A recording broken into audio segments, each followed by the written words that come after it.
Alright, racial stereotypes aside, I actually really like the original 1953 animated Disney Peter Pan movie. I mean, I'm not as nostalgically attached to it as I am to, say, Lilo and Stitch, for example, but I've known the story well enough. So now we have come to Disney's live-action remake of Peter Pan. Normally, I'm not a huge fan of these, although this one is exclusive to Disney+, it's not a theatrical release. Let's see how they do this time around.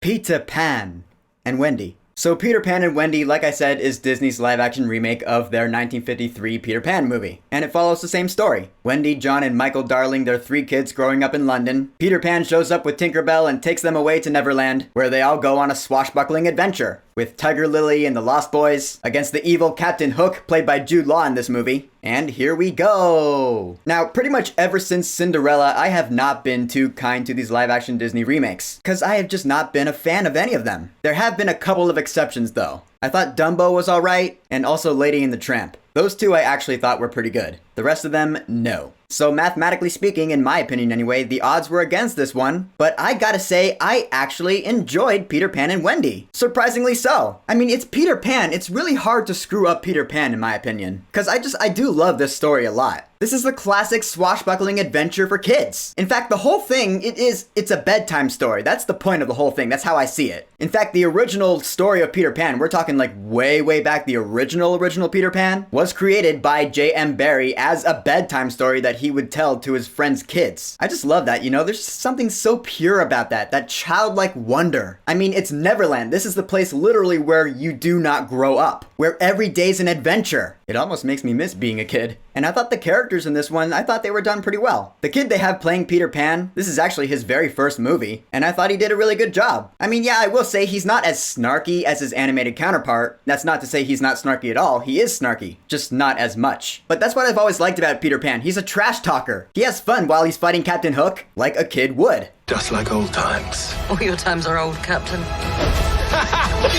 And then we have Wendy, who I thought was alright. I thought her acting could have been a little better, but she was not completely terrible. I even like Tinkerbell in this movie. Tinkerbell, this might sound weird for me to say, but she was like one of my favorite characters in the original animation because of her sass. She had attitude and spunk, it was funny. In this version, she's not really like that. She's more of the sweet and cute type, but that works, you know? I mean, she's a fairy. Alright, Jude Law is Captain Hook, and I thought he was okay. I do want to give props to Jude Law because he did give his all in this movie. He always does that. Whatever role he has, he commits to it. But this take on Captain Hook, I think I'm just so used to the original. Because in the original, Captain Hook is really exaggerated. He is a cartoon. In this version, he's not. He's a little more stoic, a little more grounded, which works, I'm not gonna lie. I just had to mentally adjust to it, you know? Tiger Lily, of course, is in this movie. I thought she was cool. I don't think she was in this movie as much as I would have liked her to have been, because I always thought she was a cool character. I mean, she's a warrior. I don't know, just in my quintessential Peter Pan story, I would have Tiger Lily, like, lead a group of her warriors in a battle against Captain Hook and his pirates. I think that would be awesome. As it stands in this movie, though, I thought she was cool, but not in it enough. Now, like I said, I actually surprisingly enjoyed this movie. I mean, it keeps it simple, the pacing, it really keeps it moving. And as I was watching it, I was like, oh yeah, this is the story of Peter Pan that I remember from when I was a kid. Like when Peter Pan first shows up, he's looking for his shadow because it's gotten away from him. I love that, and they do that in this movie. I mean, yeah, it doesn't follow the beats of the original animated movie verbatim, but I'm just saying, whenever something showed up, I liked it. I was like, oh yeah, there's Tinkerbell, there's Tiger Lily. Most everything you remember from the original is in this remake, and I thought they did them pretty well. But then, of course, this being the live-action remake, there are gonna be a couple of add-on things that were not in the original. The most prominent thing is Captain Hook is given more depth, and sometimes it worked for me and sometimes it didn't. I really like the idea of humanizing the villain, so conceptually it really worked. But execution-wise, I don't know, it felt like it left something to be desired. Maybe it was the way Jude Law delivered his lines, maybe it was the editing of the scenes, I don't know. It's not completely terrible, but not exactly perfect either in my opinion. The biggest problem I had with this movie was the visual effects, because I did not think they looked good pretty much at all. Like when the kids are flying, you can easily tell that they are in front of a green screen or blue screen or whatever. It did look unnatural pretty much the entire time. And also like the way they get to Neverland, you know, in the original it's like, oh, second star to the right and straight on till morning. And they go, it's up in the sky. It's like Neverland is this place in the sky, like in a star or something. In this version, they do say second star to the right and straight on till morning, but, and this is in the trailer, so it's not a spoiler, but it's like they're flying and they go through Big Ben and it's like Neverland is in another dimension or something. I thought that was a bit odd. It didn't feel really bedtime story-ish, you know what I mean? It would have driven the whole bedtime story feeling home if Neverland were this place up in the stars. That's just a lot more fairy tale-like to me, which is the entire vibe of the story of Peter Pan. That is just a nitpick though, I guess. I mean, Neverland the place itself, I thought it looked pretty good, so there is that. And I like the music in this movie. It doesn't use the songs from the original film, which, not gonna lie, I like a lot of those songs, but it brings in new songs for this one. Yeah, completely brand new songs, and none of the originals, which is a bold step to take, and I thought it actually paid off here, because I like these songs. That being said, my favorite song from the original is actually referenced in the score in this movie, and I love that. Great way to do it. Not gonna say what it is, because I don't want to ruin it, but I thought that was really well done. It really gave me that feeling, you know? That pure childlike wonder feeling that you get from watching Peter Pan. Gotta give props to the music in this movie. So in the end, Peter Pan and Wendy was surprisingly entertaining. It's not like movie of the year. I don't think it's gonna be in my top 10 favorite movies of the year list, but it's a lot better than most other live action Disney remakes out there. If you like the original 1953 animated film, you'll probably like this version. The characters I thought were done justice, and most impressively, it's not boring. This version doesn't sap all the life and fun out of the original animated movie like I feel like most of them have done. It keeps it fun. All the emotion is there, plus some new ones, and I thought they all landed. I'd say if you're a Disney fan, check out Peter Pan and Wendy. Like I said, it's exclusively on Disney Plus, and it ain't half bad. So Peter Pan and Wendy, have you seen it yet?